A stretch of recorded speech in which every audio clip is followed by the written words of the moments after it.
Apa itu Tuhan? Kali ini kita akan membahas makna dari Rob. Apakah Rob tepat jika diartikan Tuhan? Kita akan menelaah hal ini bersama-sama. Rob seringkali diartikan Tuhan, padahal kata Tuhan lebih tepat jika dijadikan terjemah dari kata ilah. Jadi apa makna Rob sebenarnya? Rob tepatnya adalah pencipta. Dia mengadakan sesuatu ada dari tiada. Lalu bagaimana dengan dia sendiri? Dia ada dan selalu ada, karena dia tidak sama dengan makhluknya.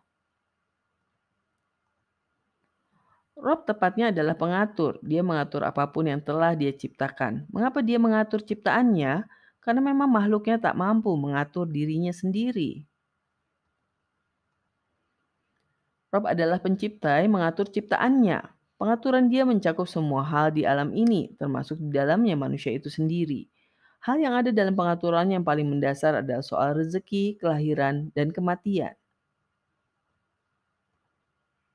Maka hanya dia yang berhak dipuji. Semua hal berasal darinya dan dia yang mengaturnya. Manusia tidak mempunyai kuasa dalam hal mencipta dan mengatur semua yang ada di alam semesta.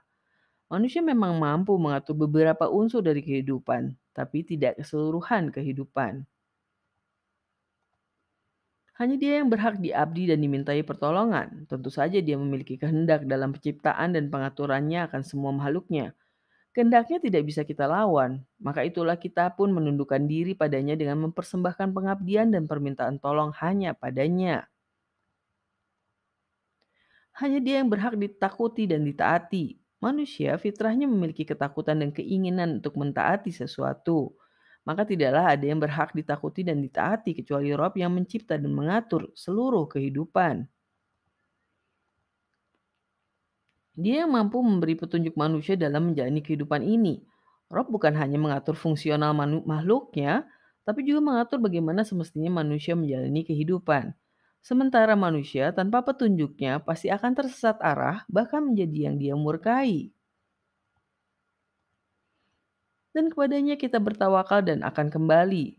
Tawakal maknanya adalah menyerahkan segala urusan kepada Allah Subhanahu wa taala setelah berbuat yang terbaik. Karena manusia memiliki banyak keterbatasan.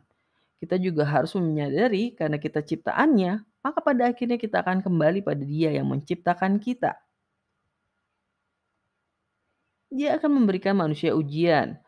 Manusia selain harus menjalani apa yang telah ditetapkan dia sebagai aturan dalam menjalani kehidupan, juga akan diuji oleh Dia agar kita menjalani kehidupan ini dengan mempersembahkan yang terbaik. Dia juga yang memberikan kita pahala, perlindungan, dan pengampunan dosa.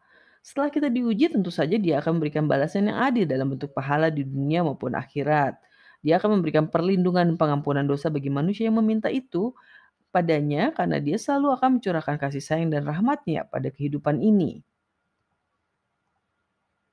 Dia yang berhak akan keislaman kita. Apa bedanya pengabdian dengan keislaman? Mengapa dibedakan antara pengabdian dan keislaman padahal keduanya memang semestinya dipersembahkan hanya kepada Rob? Keduanya adalah unsur yang saling melengkapi. Tidak ada pengabdian tanpa Islam dan tidak ada keislaman tanpa pengabdian. Sekian pembahasan tentang definisi Rob. Marilah kita sama-sama memahami makna sebenarnya dari Rob agar kita bisa memposisikan dengan benar di depan Tuhan semesta alam. Terima kasih sudah menyimak. Tunggu konten kami selanjutnya.